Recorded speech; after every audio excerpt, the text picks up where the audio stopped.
अगर आपका aura broken है तो आप बहुत जल्दी थक जाते हैं, क्योंकि आप ऑरा एक बबल की तरह आपके अराउंड होता है। आप बहुत ज़्यादा थक जाते हैं, छोटी सी चीज़ आपके कंधों पे आपको हर वक्त बोझ महसूस होता है, क्योंकि आपकी बॉडी वो जो एनर्जी आपकी एनर्जी चैनल बना रहे हैं वो ड्रेन हो रहे हैं ना, वो ठहर नहीं रहे आपके अंदर।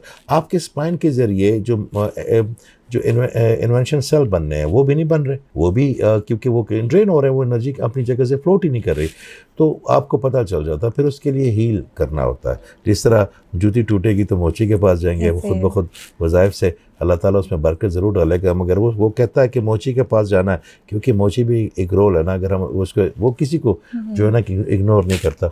तो उसने करना तो मेरे अल्लाह ने है। मैं तो कहता हूँ मैं पोस्टमैन हूँ, मेरे पास अभी मैं पाकिस्तान से आया हूँ तो मैं नाश्ता भी ना सुबह 7 बजे शाम 7 बजे करता हूँ, क्योंकि जब मैं उठा होता हूँ तो लोग होते हैं फिर 2-3 बजे तक आते हैं, कहीं दूर से, कहीं कराची से, कोई दुबई से। अभी मेरी एक